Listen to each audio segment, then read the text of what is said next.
Sterile Millionaire visits the grave of the wife he kicked out of his house 20 years ago. He turns pale upon seeing a 19-year-old boy crying at her tombstone. What he discovered shocked everyone. Before we dive into the story, drop a comment below and tell us where you're watching from. Enjoy the story.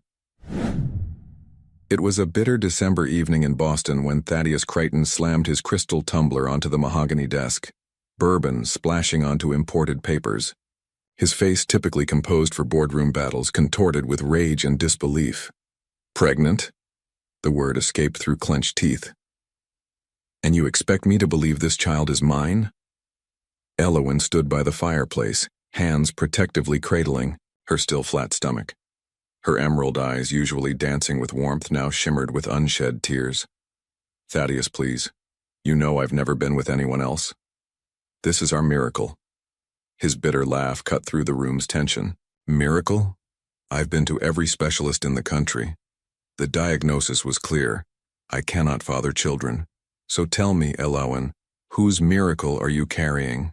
The grandfather clock ticked mercilessly as silence stretched between them. Outside, snow began to fall, coating Boston in deceptive tranquility. "I've loved you faithfully for 5 years," Elowen whispered. "I've never betrayed you." Thaddeus rose from his chair, towering over her slender frame. "My mother warned me about you, said you were after my fortune from the start." His voice dropped dangerously. "I should have listened." "Your mother never gave me a chance," Elowen replied, a rare flash of defiance crossing her features. "Just like you're not giving our child one." Thaddeus crossed to the safe hidden behind an original Monet, spinning the dial with practiced precision. He extracted a checkbook, scribbling with such force the pen nearly tore through the paper. "Here." He thrust the check toward her. "Take this and disappear. Consider it severance for services rendered." Elowen didn't even glance at the amount. "You think you can buy me off? Pay me to vanish with your child?" "Not my child," he corrected coldly. "And yes, that's exactly what I expect. Be gone by morning." As Elowen turned to leave, dignity somehow intact, Thaddeus added, "If you try to contact me or make any claims about this situation, my lawyers will bury you." The bedroom door closed quietly behind her, a final act of grace she didn't owe him. Thaddeus poured another drink, telling himself the hollow feeling in his chest was righteous anger, not doubt. By dawn, Elowen had vanished from his mansion and his life, taking only a small suitcase and the torn check, ripped to pieces in the wastebasket. Little did Thaddeus know that 19 years later, fate would bring him face to face with the truth he'd refused to see, beside a gravestone that would change everything. Boston's biting winter air cut through Elowen's thin coat as she wandered through unfamiliar streets, clutching her small suitcase.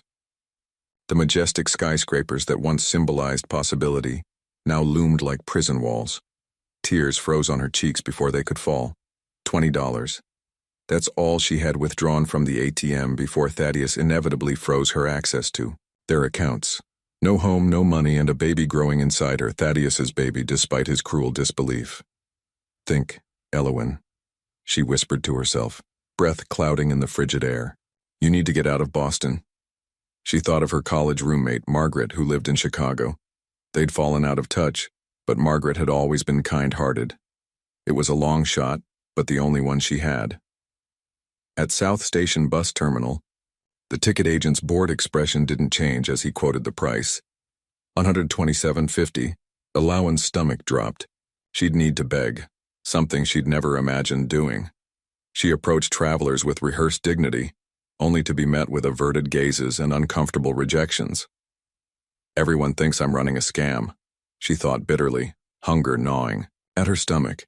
"Excuse me, miss, you okay?" An elderly man with weathered hands and kind eyes stood before her. Something in his expression reminded her of her late father. I need to get to Chicago," she stammered. "I have nowhere to go here." He studied her, not with suspicion, but with understanding. "I was homeless once," he said simply. "Lost everything in '87. Someone helped me when nobody else would." He reached into a worn wallet and handed her exact fare. Pay it forward someday, that's all I ask. The warmth of the bus couldn't thaw the numbness inside her. But as Boston disappeared behind her, Elowen allowed herself to breathe. She'd survive this. She had to. 18 hours later, exhausted and disoriented, she stood outside Margaret's apartment building in Chicago's Lincoln Park neighborhood. Her heart pounded as she knocked. The door swung open, revealing Margaret's familiar face, now lined with shock. Elowen. What on earth? I didn't know where else to go, Elowen whispered, voice breaking. Thaddeus threw me out. Margaret's expression softened as she noticed Elowen's protective hand over her stomach. Without a word, she pulled her into a tight embrace. Come inside, Margaret said firmly. You're safe now. The apartment was small but warm, filled with books and colorful throws. Margaret made tea while Elowen explained everything: the pregnancy, Thaddeus's accusations, her abrupt homelessness. That bastard, Margaret muttered. You deserve so much better. For the first time that day, Elowen's shoulders relaxed. I don't know what to do, Maggie. I have nothing. Margaret reached across the table, squeezing her hand. You have me, and you have that baby. We'll figure this out together. That night, curled under borrowed blankets on Margaret's sofa, Elowen whispered to her unborn child, We're going to be okay. I promise you that. She didn't know how yet, but somewhere between Boston and Chicago, determination had replaced despair. Thaddeus had taken everything except what mattered most: her dignity and the precious life growing inside her. Elowen stared at her reflection in Margaret's bathroom mirror, her hand resting on the slight curve of her stomach that had begun to show in the past few weeks. She looked different, thinner in the face, her eyes carrying a new wariness, but there was something else too. A quiet resolve. You can't hide in my apartment forever, Margaret had told her gently that morning over breakfast. Not that I mind having you here, but you need your own life, Elle, for yourself and for the baby. She was right. 3 weeks had passed since Elowen had arrived in Chicago, and while Margaret's generosity had been a lifeline, Elowen knew she couldn't build a future on borrowed space and borrowed time. The classified section of the Chicago Tribune lay open on the kitchen table, circled listings creating a roadmap of possibilities. Elowen had been methodically calling each one, only to hear the same responses. No experience, positions filled, or the hesitant pause when she mentioned she was pregnant. Don't give up, Margaret encouraged, squeezing her shoulder before leaving, for her teaching job. Something will work out. By afternoon, Elowen had worked up the courage to walk into Sullivan's Diner, a modest establishment with a help wanted sign perpetually displayed in its window. The bell chimed as she entered, the scent of coffee and grilled onions filling her senses. What can I get you? Asked a stern-looking woman behind the counter, her gray hair pulled into a tight bun. Actually, Elowen cleared her throat. I'm here about the job. The woman, Nancy Sullivan, as Elowen would later learn, gave her a critical once-over, eyes lingering momentarily on Elowen's midsection. Ever worked in food service before? No, Elowen admitted. But I'm a fast learner and She paused, swallowing her pride. I really need this job. Nancy wiped her hands on her apron. It's hard work. Customers can be demanding. Pay's not great. I understand. When can you start? The simple question nearly brought tears to Elowen's eyes. Immediately, Nancy nodded curtly. Tomorrow, 6 a.m., don't be late. That evening, Elowen celebrated with Margaret, the two of them, sharing a cheap bottle of sparkling cider in lieu of champagne. First step toward independence, Margaret toasted. I'm proud of you, Elle. I don't know how to thank you, Elowen said softly. When I showed up at your door, that's what friends do, Margaret interrupted. Besides, you'd have done the same for me. The next morning, Elowen awoke before dawn, nervous energy propelling her through her preparations. The diner was all ready, bustling when she arrived, truckers and early shift workers crowding the counter. Here, Nancy thrust an apron at her. Tables 7 through 14 are yours. Coffee's always fresh, specials are on the board, and don't let anyone talk down to you. The learning curve was steep, Elowen dropped a tray of dishes, mixed up orders, and endured the impatience of hungry customers. By mid-morning, her feet ached and her back screamed in protest, but she refused to show weakness. During a rare lull, Nancy appeared beside her as she refilled salt shakers. "You're doing better than I expected," she said. It wasn't exactly effusive praise, but Elowen felt a small glow of accomplishment. "Thank you for giving me a chance," she replied. Nancy's eyes softened slightly. "How far along are you?" "Almost 4 months." Nancy nodded thoughtfully. "My sister's an OB nurse at County. I'll get you her information. You'll need prenatal care." The unexpected kindness brought a lump to Elowen's throat. "I appreciate that." Days melted into weeks and a routine emerged. Elowen worked morning shifts at Sullivan's, saving every dollar possible. Her small tips went into a mason jar labeled Baby, Fund in Margaret's neat handwriting. At night, she scoured community newsletters for resources, secondhand baby furniture, free clinics, parenting classes. On her first day off, Elowen visited the Chicago Women's Resource Center, where a counselor named Regina helped her apply for emergency medical assistance and connected her with a support group for single mothers. "You're not the first woman to start over," Regina told her, handing her a thick folder of information. "And you won't be the last. But you're doing all the right things." That evening, sitting on Margaret's fire escape and watching the sunset cast golden light across the city, Elowen felt the baby move for the first time. A gentle flutter like butterfly wings. "Hello, little one," she whispered, tears slipping down her cheeks. "I promise I'll give you a good life, no matter what." Back in Boston, Thaddeus Crichton's business empire continued to flourish. His divorce from Elowen was finalized quickly, her absence making the proceedings almost laughably simple. He told himself he felt nothing but relief as he signed the final papers, ignoring the hollow ache that had taken residence beneath his breastbone. In quiet moments, doubt sometimes crept. What if she had been telling the truth? What if the doctors had been wrong? But he banished these thoughts quickly, focusing instead on acquisition deals and profit margins. He never looked for her, never tried to find out where she'd gone, or if she'd had the baby. In his mind, that chapter was closed, the pages torn, out and burned. What he didn't realize was that someday, those ashes would rise again, reforming into a truth he couldn't escape. Meanwhile, in Chicago, Elowen Crichton, who had resumed using her maiden name Bennett, was building a future, brick by persistent brick. It wasn't the life she had envisioned for herself, but as she glanced at the sonogram picture taped to Margaret's refrigerator, she felt something unexpected: hope. 6 months into her new life in Chicago, Elowen had settled into a rhythm that sustained her, if not fulfilled her. Her days at Sullivan's Diner had earned her a modest reputation for efficiency and quiet dignity. Regular customers now requested her section, leaving generous tips that she faithfully added to her growing savings. But as her pregnancy progressed, reality pressed in like the tightening waistband of her uniform.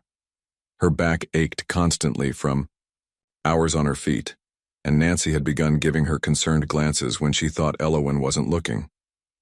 "You need a plan beyond waiting tables," Margaret said one evening as they browsed through a second-hand baby store. "Something that can support you and the baby long-term." Elowen ran her fingers over a tiny blue sweater. "I know, but what? I never finished my degree, and no one's exactly lining up to hire a pregnant woman with no experience." "There are programs," Margaret insisted. "Job training, certification courses, things that could give you better options." That night, while Margaret graded papers, Elowen pored over community college brochures and workforce development pamphlets. One particular program caught her eye: medical office administration. The training was only 8 months, offered evening classes, and boasted a 90% job placement rate. "This one," she told Margaret, tapping the brochure. "I could do this." The program cost was modest but still beyond her current means. Undeterred, Elowen made an appointment with a counselor at the community college. Lisa, the program advisor, listened to Elowen's situation with practiced compassion.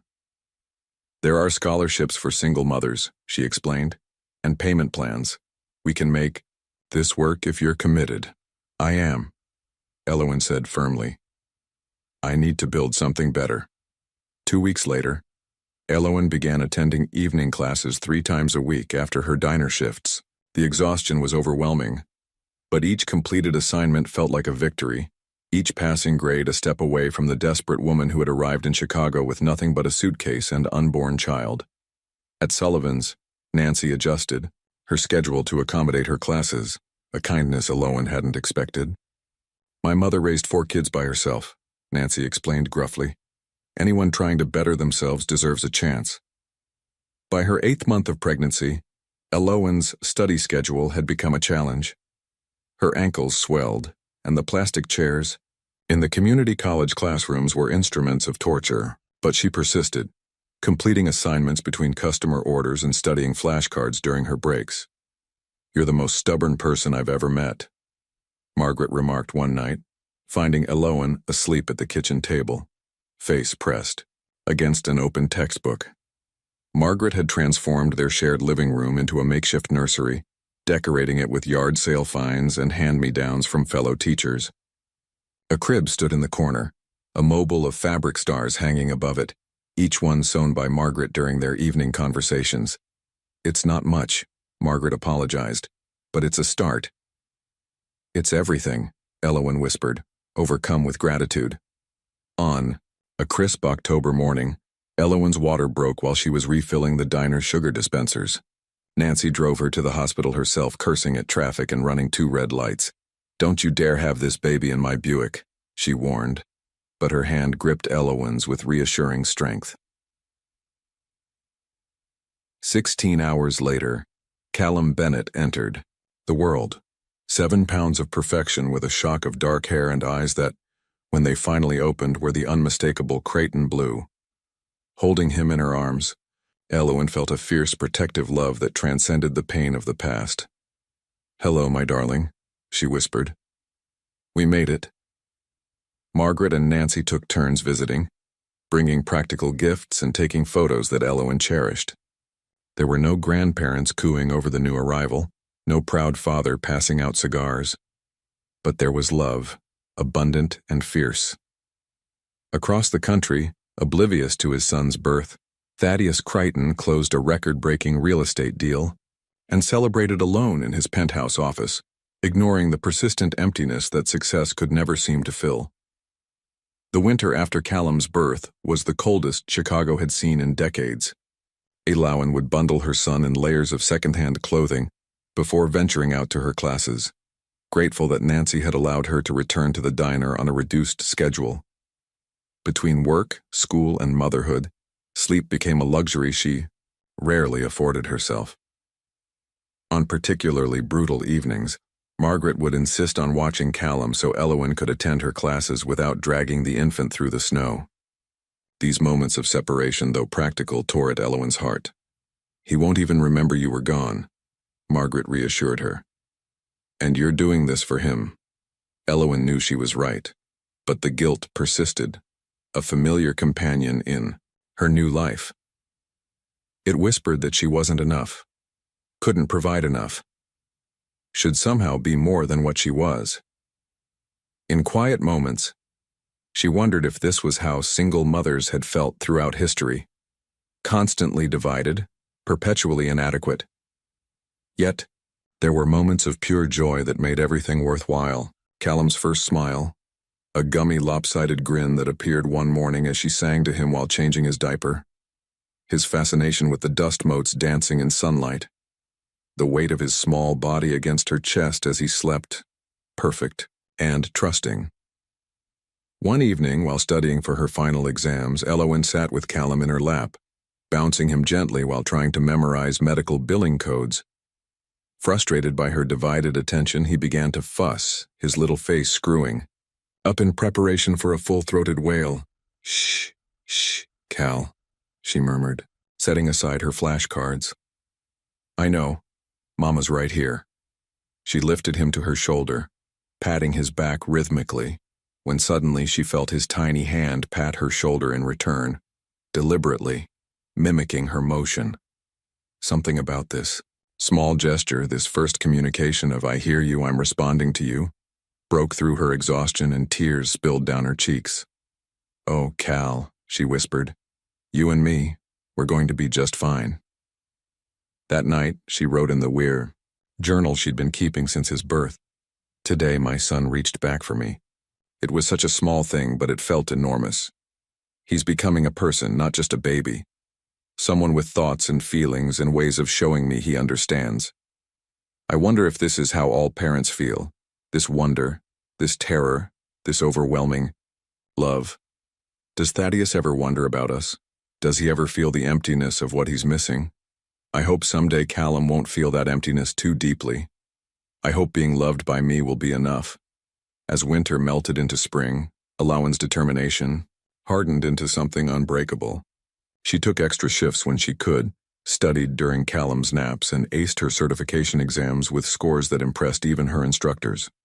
Her program director began sending her job postings, confident that Elowen would be an asset to any medical office. Meanwhile, in Boston, Thaddeus Creighton's empire continued its relentless expansion. He had opened offices in 3 new cities, acquired a failing competitor at a fraction of its worth, and been featured in Forbes magazine as one of America's most eligible bachelors. The article mentioned his previous marriage in passing as brief union dissolved before children could complicate matters. Reading this in his office late one night, Thaddeus felt an unexpected pang. He hadn't allowed himself to think of Elowen in months, had trained himself to skip over memories of their life together like commercials during a television program. But something about seeing their marriage reduced to a footnote in his success story disturbed him. He found himself wondering, not for the first time, what had become of her. Had she kept the child? Was it a boy or a girl? Had she found someone else to love, someone who could give her what she wanted? These thoughts felt dangerous, like stepping onto thin ice. He shut them down quickly, pouring himself another scotch, and turning to the quarterly projections that demanded his attention. Real estate developments didn't build themselves on sentiment or regret. Back in Chicago, Elowen received an offer from Lakeside Pediatrics, a well-established practice in Lincoln Park. The salary was modest but steady, with benefits that included health insurance for both her and Callum. The office manager had been impressed by her certifications and unfazed by her single motherhood, a combination Elowen hadn't dared hope for. That evening, she and Margaret celebrated with a rare splurge, takeout from the Thai restaurant down the street and a bottle of inexpensive wine. "To new beginnings," Margaret toasted, glasses clinking in the small kitchen. "And to the friends who make them possible," Elowen added, her gratitude beyond words. Later, watching Callum sleep in his crib, his tiny chest rising and falling with each breath, Elowen felt something she hadn't experienced since before that fateful night in Boston. Hope. Not just the desperate hope of survival, but the warm, expanding hope of possibility. "We're going to be okay," she whispered to her sleeping son, a promise she finally believed she could keep. 5 years passed like pages turning in a well-loved book. Elowen's position at Lakeside Pediatrics had evolved from front desk coordinator to office manager, her quiet competence earning the respect of doctors and patients alike. The modest raises and annual bonuses had allowed her to finally move out of Margaret's apartment and into a small 2-bedroom unit in a family-friendly neighborhood. Their new home wasn't impressive by Boston standards, certainly nothing like the mansion she'd once shared with Thaddeus, but it was theirs. A place where Callum could have his own room with walls she'd painted sky blue one weekend, where toys could scatter across the living room floor without apology, where photographs of their little family lined the hallway. On Callum's 5th birthday, Elowen surprised him with a second-hand bicycle. Its red paint slightly chipped, but its training wheels sturdy. His face, lighting up with that particular joy that only children can express, was worth every extra shift she'd taken to afford it. "Can we go try it now, Mama? Please?" he begged, already attempting to wheel it toward the door. "Of course we can, birthday boy," she laughed, grabbing her keys. At the park, she watched him pedal unsteadily along the pathway, his dark hair, so like hers, ruffling in the breeze. But those eyes, sharp and blue as winter ice, were all Thaddeus. Sometimes it took her breath away, seeing his father looking back at her through Callum's innocent gaze. "Watch me, Mama," he called, gaining confidence with each wobbly circuit. "I see you, my love. You're doing wonderfully." Later that evening, after birthday cake with Margaret and Nancy, who had become something of a surrogate grandmother, though she'd deny it fiercely, Elowen tucked an exhausted Callum into bed. "Mama?" he asked sleepily. "Tommy at school says, everyone has a dad. Where's mine?" The question she'd been preparing for since his birth still landed like a punch. Elowen sat on the edge of his bed, choosing her words carefully. "Your father lives far away in Boston. He's a businessman who builds tall buildings." "Why doesn't he live with us?" Elowen stroked his hair. "Sometimes grown-ups make choices that are hard to understand. Before you were born, your father and I couldn't stay together.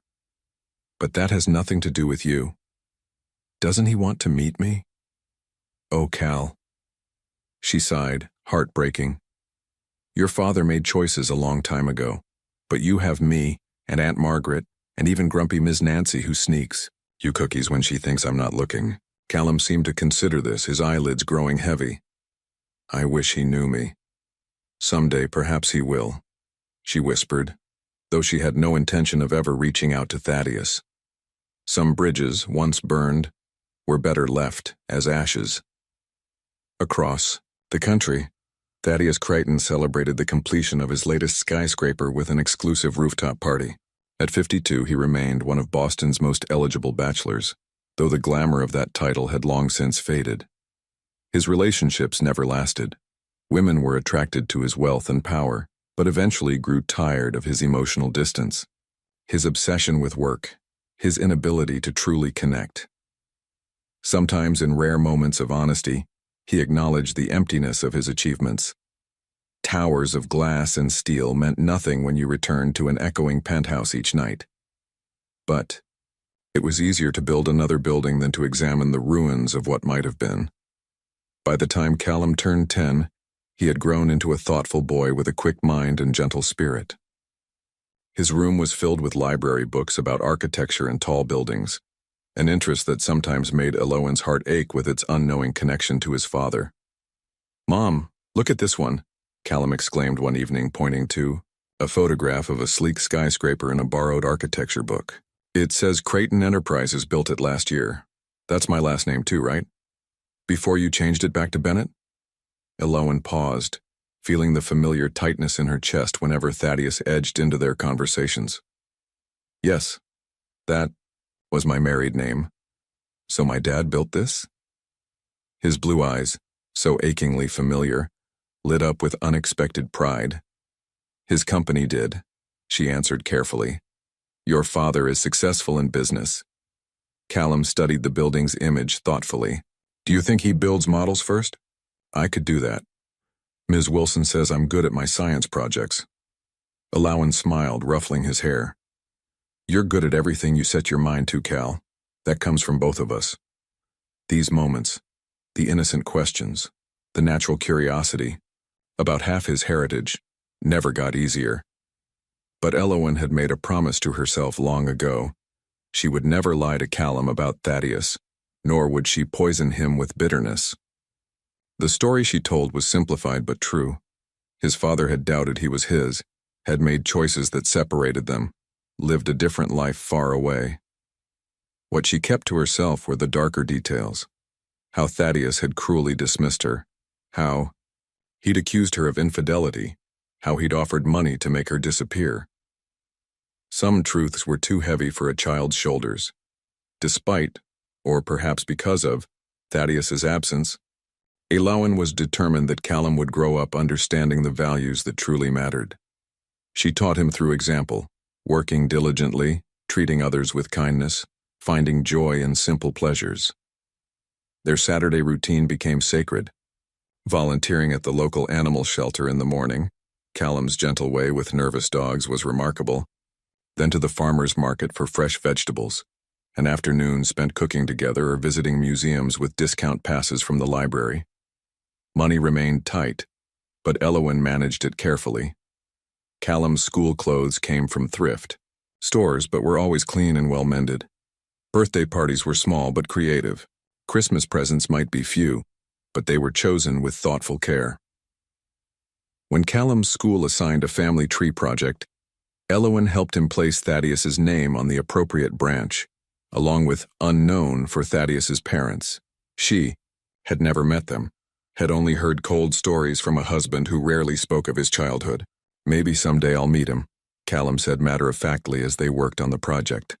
"And then I can fill in more branches." Elowen's hand faltered, smudging a pencil line. "Maybe," she said, not wanting to crush his hope while knowing how unlikely such a meeting would be. "But you know, Cal, families aren't just about branches on trees. They're about who loves you, who shows up, who makes your life better by being in it." "Like Aunt Margaret and Ms. Nancy?" "Exactly like them," she smiled, grateful for the family they had built from friendship rather than blood. That night, watching Callum sleep, Elowen marveled at how completely this child had changed her. Before him, she had been a woman defined by what she'd lost. After him, she became someone defined by what she'd found, strength she never knew she possessed, joy in the smallest moments, purpose beyond herself. Whatever Thaddeus might be building in Boston, it couldn't compare to what she was building here, a human being with both compassion and courage, a boy who might someday become the kind of man his father had never been. The acceptance letter arrived on a Tuesday afternoon, the Columbia University insignia crisp against the heavy cream envelope. Elowen stared at it, balanced on their kitchen counter, waiting for Callum to return from his final day of high school. 19 years had passed since she'd fled Boston with nothing. Now her son, brilliant, kind-hearted Callum, stood on the threshold of possibilities she'd once only dreamed of providing for him. When the front door finally opened, Elowen's heart quickened. Callum appeared, all 6 feet of him, looking so grown up in his faded jeans and flannel shirt that sometimes she still couldn't believe it. "It came," she said simply, nodding toward the envelope. Callum froze, his blue eyes, those inescapable Creighton eyes, widening. "Is that?" "Columbia," she confirmed. "Your first choice." His hands trembled slightly as he picked up the envelope. "I can't open it. You do it." Elowen shook her head. "This is your moment, Cal, whatever it says." She watched as he tore the seal, unfolded the letter, his expression shifting from tension to disbelief to pure joy. "I got in," he whispered. "Full scholarship." The pride that surged through Elowen was overwhelming. This brilliant young man, her son, had earned his way into one of the country's most prestigious universities, not through family connections or wealth, but through his own merit. "I knew you could do it," she said, voice thick with emotion as she hugged him. "I've always known." Later that evening, after the initial excitement had settled, after calls to Margaret and Nancy sharing the news, after a celebratory dinner of Callum's favorite pasta, the reality began to sink in. Columbia was in New York, not Boston, but still the East Coast. Still closer to Thaddeus than Callum had ever been. "You know," Callum said quietly as they washed dishes together. "I looked it up. Creighton Enterprises has offices in New York." Elowen's hands stilled in the soapy water. "Cal, I'm not saying I'll contact him," he continued carefully. I thought you should know I'm aware." She nodded, resuming her task with deliberate focus. "It's your life, Cal. Your choice. You're old enough to make your own decisions about that. Would it hurt you if I did? Try to meet him someday?" The question hung between them, honest and unavoidable. Elowen dried her hand slowly, turning to face her son. "Nothing could change how much I love you," she said finally. "And nothing could change how proud I am of the person you've become. That said, I can't pretend it wouldn't be complicated for me." Callum nodded, understanding passing between them. "I don't even know if I want to. I just feel like there's this blank space." "I know," she whispered, cupping his cheek. I've tried to fill it as best I could." "You did," he said fiercely. "You filled it with everything important." The summer passed too quickly, a blur of preparation and anticipation. Alawan helped Callum shop for dorm essentials, research textbooks, plan his course schedule.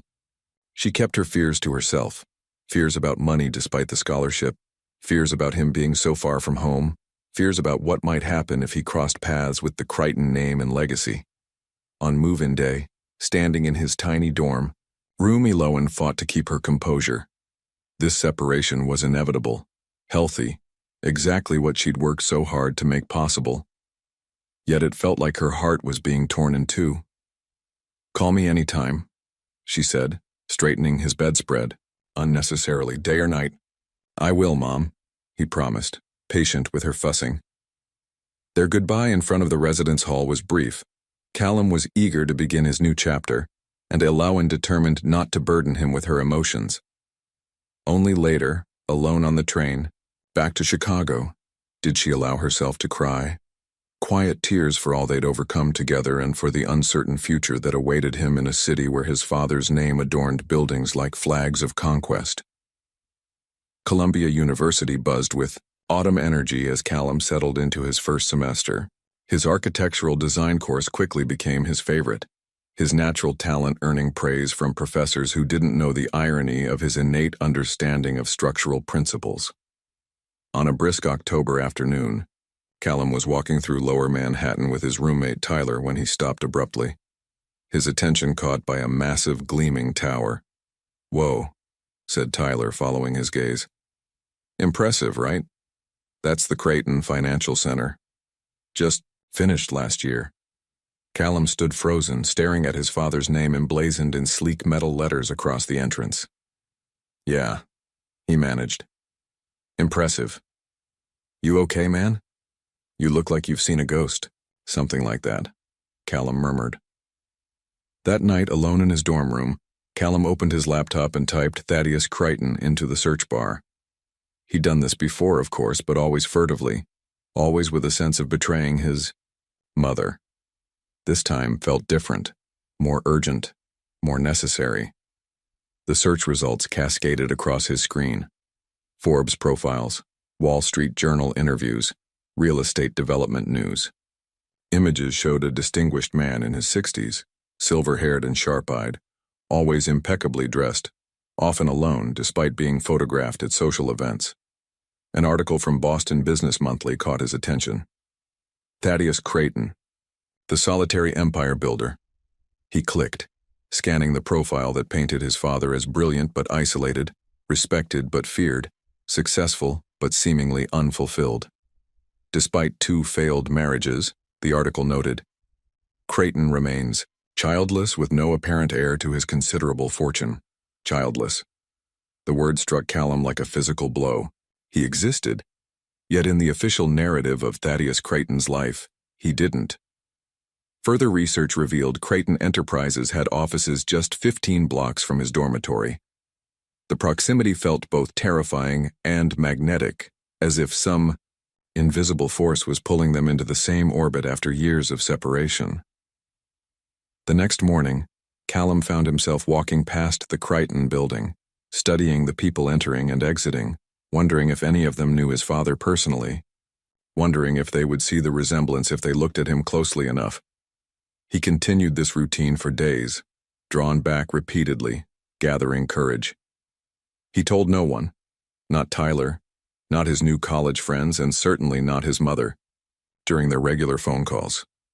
"How are classes?" Alawan would ask, and he'd describe his projects in detail, omitting the fact that he was designing them with techniques he'd gleaned from studying his father's buildings. "Are you eating properly?" She'd worry, and he'd assure her about dining hall meals, not mentioning that he'd lost his appetite since discovering the Crichton building. Finally, on a rain-soaked Friday, Callum made a decision.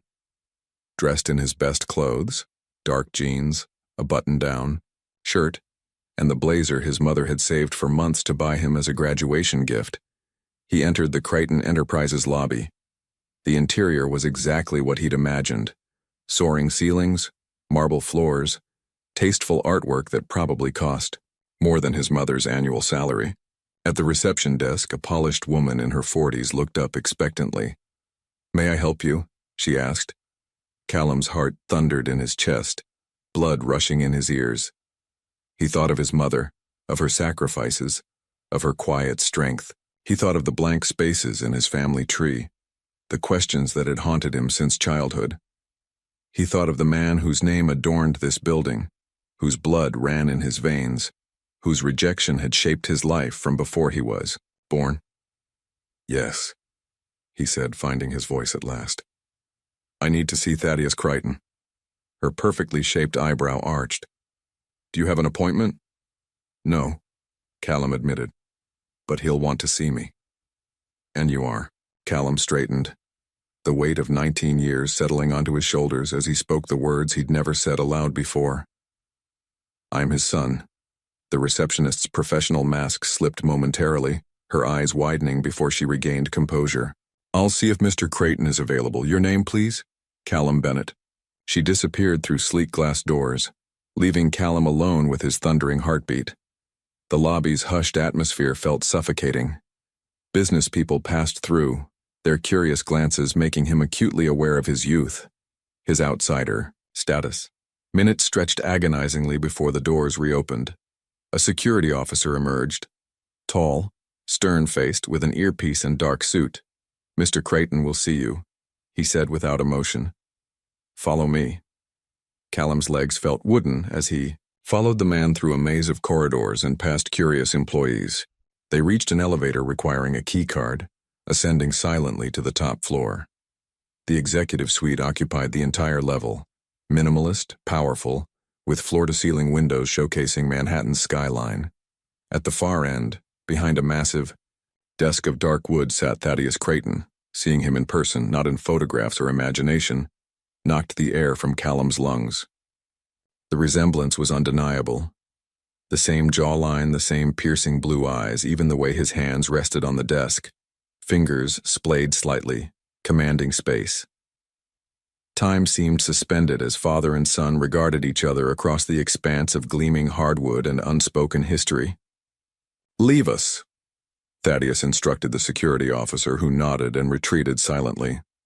When they were alone, Thaddeus spoke first, his voice controlled but with an underlying tension. "My receptionist says you claim to be my son." Callum swallowed, finding his voice. "I am your son." "I don't have a son." "Because you chose not to," Callum replied, stronger now. "My mother is Elowen Bennett. You knew her as Elowen Crichton before you threw her out 19 years ago for being pregnant with me." Thaddeus's expression remained impassive, but something flickered in his eyes. Recognition, perhaps. Or calculation. "What do you want?" "Money?" The question stung more than Callum had anticipated. "I don't want your money. I'm here on full scholarship, at Columbia." "Then what? Some kind of recognition, family connection?" Callum moved closer to the desk, studying the man who had contributed half his DNA yet remained a stranger. "I wanted to see you, to understand how someone could abandon their own child without a second thought." Thaddeus rose slowly, walking to the window. For a moment he seemed to age before Callum's eyes, his shoulders carrying an invisible weight. "You think I never thought about it?" he asked quietly. "Never wondered?" "If you wondered, you could have found us. Mom never hid." Thaddeus turned, his gaze clinical as he assessed Callum.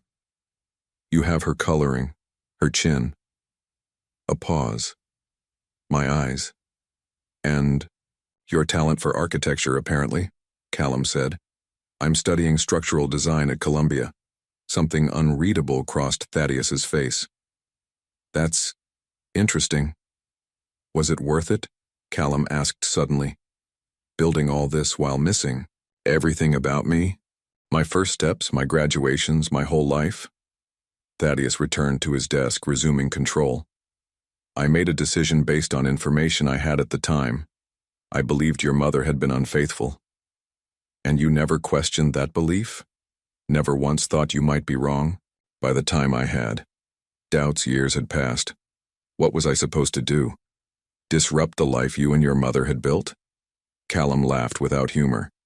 Is that how you justify it? That you were doing us a favor by staying away? Thaddeus's jaw tightened. You don't understand the complexities. No, I understand perfectly, Callum interrupted. You chose your empire over your family, your pride over the truth. He turned to leave, suddenly exhausted by the encounter that had consumed his imagination for years. Callum, Thaddeus called, stopping him at the door. Does Elowen know you're here? Callum met his father's gaze one last time. No, and she's spent 19 years making sure I never needed you. I just needed to see for myself what kind of man walks away from his child. He left without looking back, the weight of unresolved history heavy on his shoulders as the elevator descended, carrying him away from the father who had never been his, back to a world forever changed by their meeting. Callum walked for hours, through Manhattan's grid, oblivious to the autumn chill, his mind replaying every second of the encounter with Thaddeus. The man had been exactly as he'd imagined, cold, calculating, defensive, yet somehow entirely different too. There had been moments when something almost like regret had flickered across his father's face, quickly masked behind practiced indifference. By nightfall, Callum found himself in Central Park, sitting on a bench overlooking the reservoir. His phone had been vibrating periodically in his pocket, probably Tyler wondering where he'd disappeared to, maybe his mother checking in. The thought of Elowen sent a wave of guilt through him. She deserved to know what he'd done, but he couldn't bear to tell her over the phone. When he finally checked his messages, his suspicions were confirmed. 3 texts from Tyler about study group, and 2 missed calls from his mother. With cold fingers, he dialed her number. Callum, her voice came through, warm with relief. I was getting worried. Sorry, Mom. I was out and lost track of time. You sound strange. Is everything okay? He'd never been able to hide anything from her. Even across hundreds of miles, she could read his moods like weather patterns. He began, then faltered. I did something I should tell you about.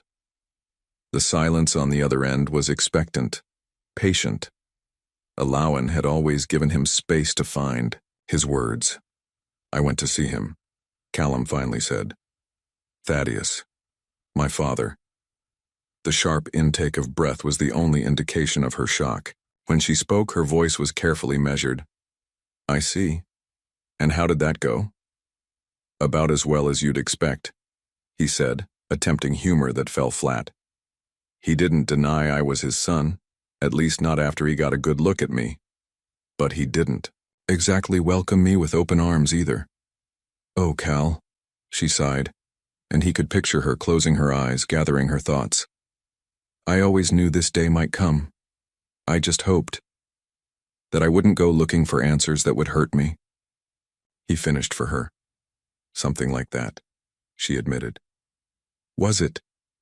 Did you get what you needed from the meeting? Callum watched the city lights shimmer on the water's surface, considering her question. Not really. I thought I'd feel something. Closure, anger, connection, something. But I just felt empty. Like I'd built this moment up in my mind for years and the reality was so much smaller than my imagination. That's often true about the monsters under our beds, she said softly. He's so cold, Mom. So contained. Is that what he was like when you knew him? A long pause followed. Not always, she finally said. When we first met, he could be passionate, focused, even kind in his way. But success changed him. Or maybe it just magnified what was already there, his ambition, his self-protection, his inability to trust. He said he had doubts about whether I was his, but he never looked for us. No, she confirmed. He never did. Callum felt a lump forming in his throat. How could he not want to know? How could he build all these structures that will last for generations but not care about his own flesh and blood? Some people aren't capable of giving the kind of love a child deserves, Elowen said gently. It's not about you, Cal. It never was. It was about his limitations, not yours. I told him I didn't want his money, Callum continued. But I think that's all he thought I could possibly want from him. Like there couldn't be any other reason to seek him out. That's how he understands the world, she explained. Through transactions and assets. It's sad, really. Callum nodded, though she couldn't see him. I kept waiting to feel this. I don't. No cosmic connection. Some recognition in my blood, but there was nothing, just a stranger with my eyes. Are you disappointed? She asked, her voice thick with concern. No, he realized, surprising himself. No, I think I'm relieved. I've spent so long wondering about this missing piece, this shadow hanging over my life. But now I've seen him, talk to him, and he's just a man. A successful, lonely man who made choices he can't unmake. The weight that had been pressing on Callum's chest since entering the Creighton building began to lift. He took a deep breath of crisp night air. You were enough, Mom, he said suddenly, fiercely. You've always been enough. More than enough. I need you to know that. On the other end of the line, he heard a soft sniffle. That means everything to me, Cal, she whispered. They talked a while longer, about his classes, about her work, about normal things that tethered them across the distance. When they finally said goodnight, Callum felt a peace he hadn't expected to find on this tumultuous day. Walking back to campus, he realized something profound had shifted inside him. For 19 years, he'd been defined partly by absence. The missing father, the unanswered questions, the blank spaces in his history. But that emptiness no longer felt like a void that needed filling. It was just a fact, like the color of his hair or the shape of his hands. Thaddeus Creighton had given him life and then walked away, but Alawan Bennett had given him everything else: love, values, strength, and the wisdom to recognize what truly mattered. Thanksgiving arrived with unseasonable warmth in Chicago. Alawan had spent the morning preparing a modest feast: turkey, mashed potatoes, green bean casserole, and the pumpkin pie that had become their tradition. The apartment was filled with comforting aromas when Callum's key turned in the lock. Mom, he called, dropping his duffel bag in the entryway. Alawan wiped her hands on her apron and rushed to embrace him. 3 months of college had changed him subtly. A new confidence in his posture, a sharper definition to his features, the beginnings of adulthood settling on his shoulders. Look at you, she said, stepping back to take him in.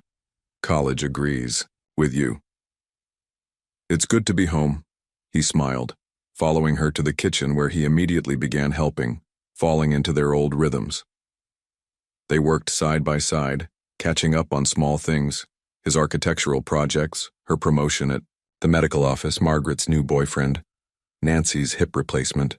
Neither mentioned Thaddeus directly, though his shadow lingered between them. Later, after dinner was cleared away, they settled on the couch with mugs of cider.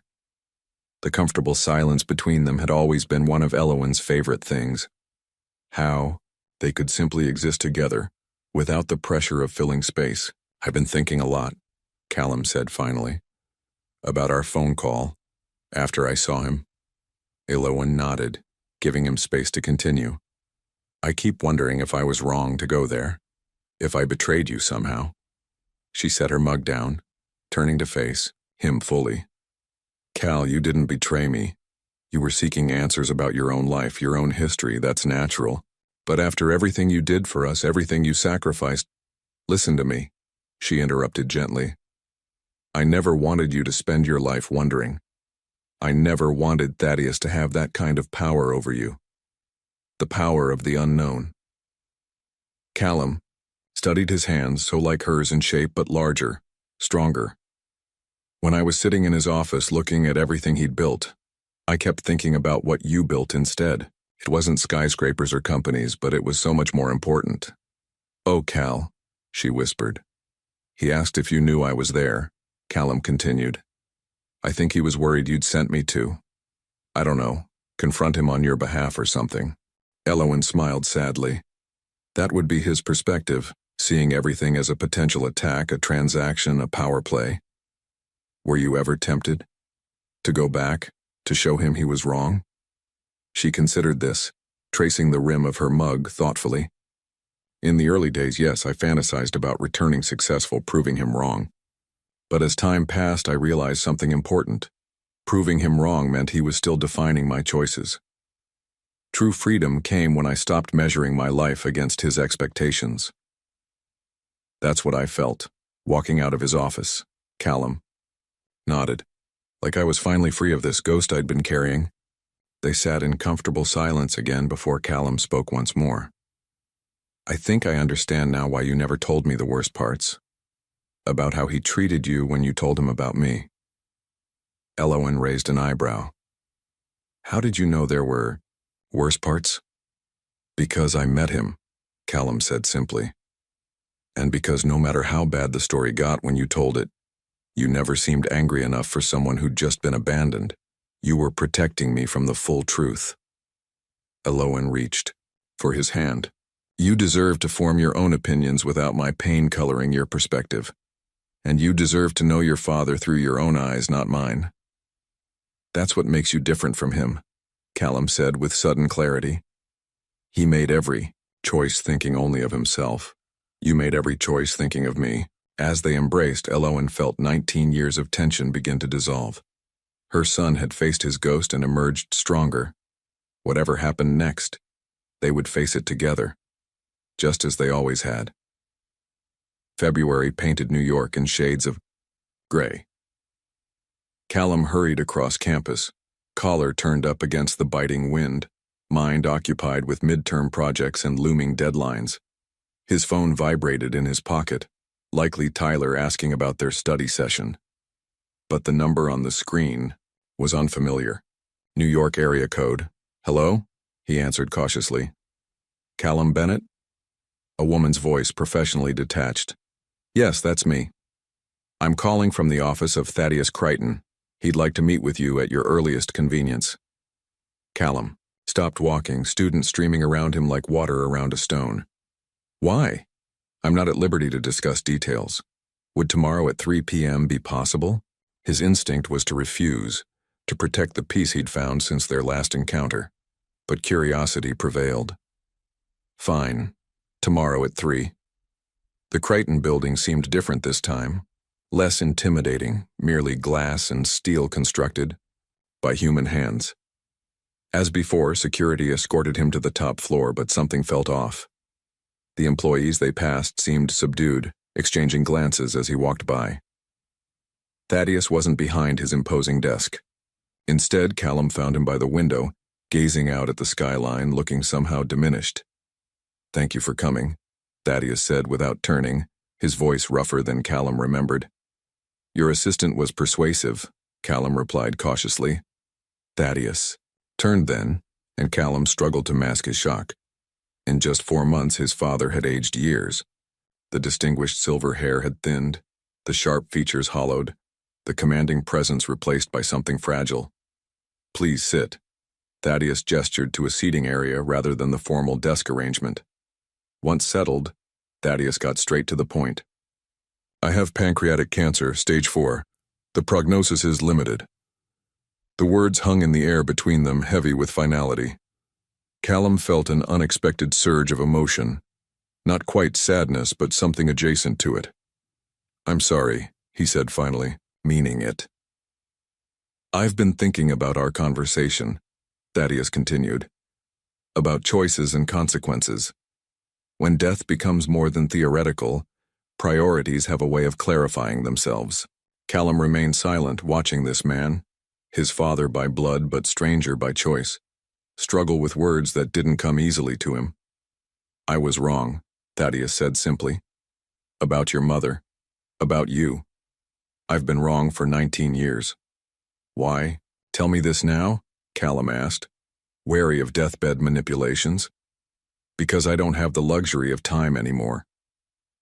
Thaddeus's hands, once steady enough to sign billion-dollar contracts, trembled slightly. And because I'd like the chance to know my son before I go. What exactly are you asking for? Thaddeus met his gaze directly. Conversation, nothing more. I don't expect forgiveness or affection, just the opportunity to know something about you beyond the fact of your existence. Callum studied the man before him, powerful yet powerless, accomplished yet failing at what mattered most. He thought of his mother, who had never sought revenge, who had taught him that compassion wasn't weakness. "I have class on Tuesdays and Thursdays," he said finally. "I could come on Monday afternoons." Relief washed over Thaddeus's haggard features. "That would be acceptable. Thank you." As Callum stood to leave, Thaddeus asked quietly, "Will you tell Elowen?" The question carried layers of meaning. Would Elowen try to stop these meetings? Would she feel betrayed? Had Thaddeus earned even the acknowledgement of his impending death? "Yes," Callum said firmly. "We don't keep secrets from each other." Descending, in the elevator, Callum felt strangely hollow. He had imagined countless scenarios with Thaddeus over the years, confrontations, reconciliations, explanations, but never this, compassion for the dying man who had rejected him before birth. Outside, he called his mother. When she answered, her voice warm and familiar, he realized he was crying. "Cal? What's wrong?" "He's dying, Mom," Callum said, voice breaking. "Thaddeus is dying, and he wants to know me before he goes." The silence that followed contained 19 years of complicated history. "What do you want to do?" she asked finally, putting his needs first, as always. "I think I need to give him this chance," Callum admitted. "Not for him, for me." "Then that's what you should do," she said softly. "And Cal? I'll be here, whatever happens." Monday afternoons became sacred. Callum would arrive at Creighton Tower at precisely 3 p.m., riding the elevator to the top floor where Thaddeus waited. As weeks passed, their meetings migrated from the formal office to Thaddeus's penthouse apartment, a stunning space of glass and leather that somehow felt unlived in, like a magazine spread rather than a home. The conversations began awkwardly. Thaddeus asked about Columbia, about Callum's architectural studies, about his life in Chicago. Callum answered with careful restraint, revealing facts without emotion, building a wall of polite distance between them. But as Thaddeus weakened, visibly something shifted. Their discussions deepened. "Tell me about your childhood," Thaddeus requested one afternoon, oxygen tubes now a permanent fixture beneath his nose. Callum hesitated, then found himself sharing stories. His mother working double shifts to afford, his first bicycle, science fair projects built from recycled materials, Christmases that were modest but joyful. "She never spoke badly of you," Callum admitted. "She could have poisoned me against you, but she didn't." Thaddeus's eyes closed briefly, pain crossing his features that had nothing to do with his disease. "She was always better than I deserved." During their 5th meeting, Thaddeus asked a nurse to retrieve a leather-bound journal from his bedroom. "I never spoke much about my own childhood," he said, handing it to Callum. Perhaps that was part of the problem.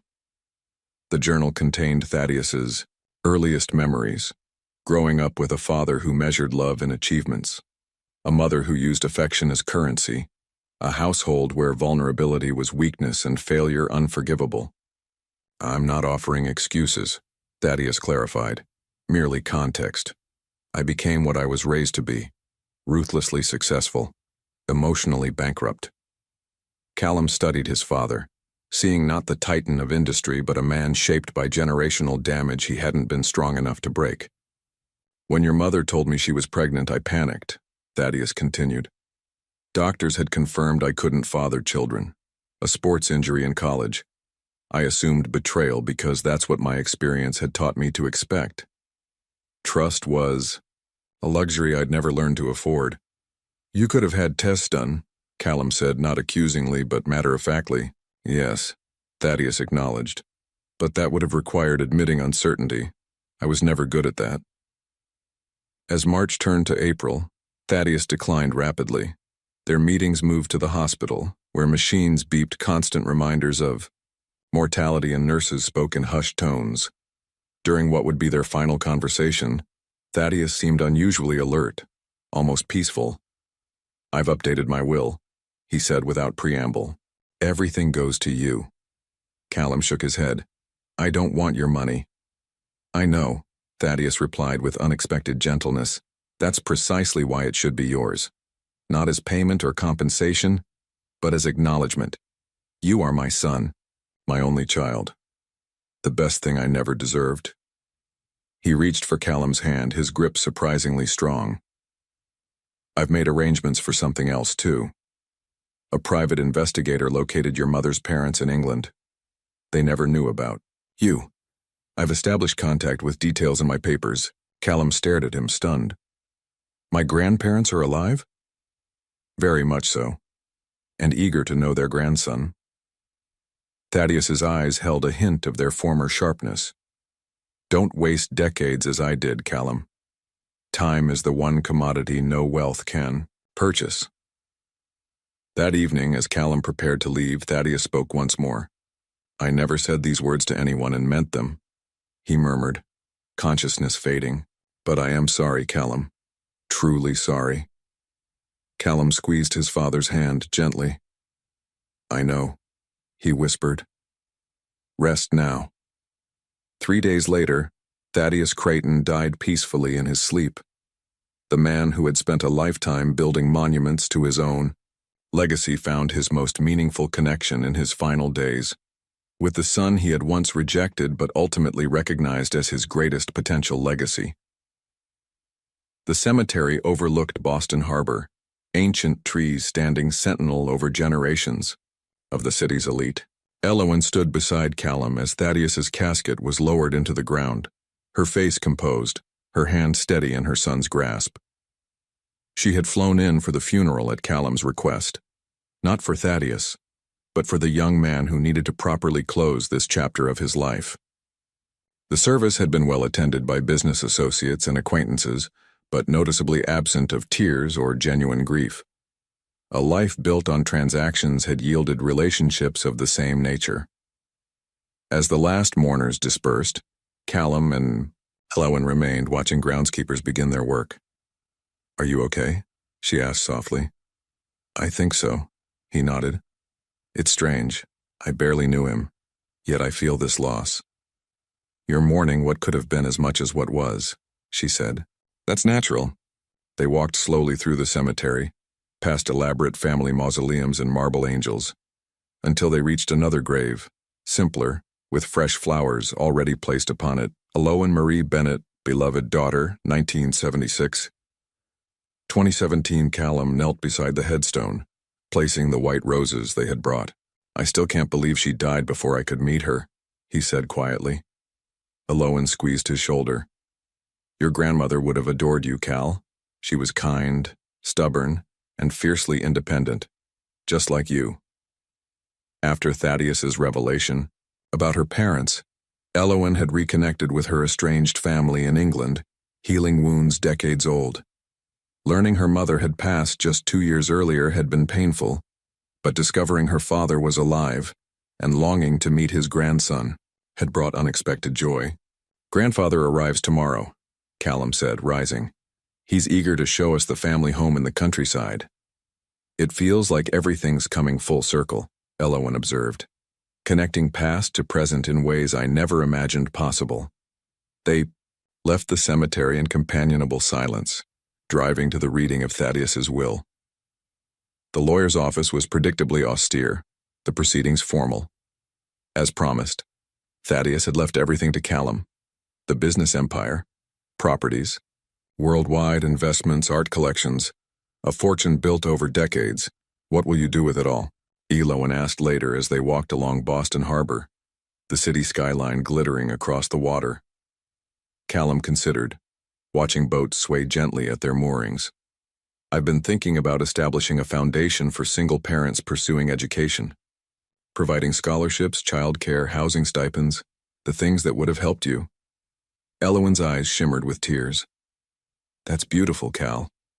And I want to create an architectural scholarship at Columbia, one based on merit rather than connections. He paused. I thought we could name it after both of you, the Creighton Bennett Fellowship. The symbolism wasn't lost on Elowen, the joining of names that had once been torn apart, creating something meaningful from a painful history. As sunset painted the harbor in amber and gold, Callum reached for his mother's hand. I spent so long wondering about him, resenting his absence, but if he'd stayed, if he'd been different, My whole life would have unfolded differently too. For better or worse, Alawan agreed. I think I'm finally at peace with it, Callum said. With all of it. His rejection led to your strength. Your struggle gave me values money couldn't buy. Even his late acknowledgement has created opportunities to help others. Alawan wrapped her arm around her son's waist, leaning into his solid presence. From the moment I knew you existed, you gave my life purpose, she said simply. Everything else, the hardships, the victories, even this unexpected inheritance, it's all just been part of our journey together. As darkness fell over Boston, mother and son turned toward the future, carrying with them the lessons of the past but no longer burdened by its shadows.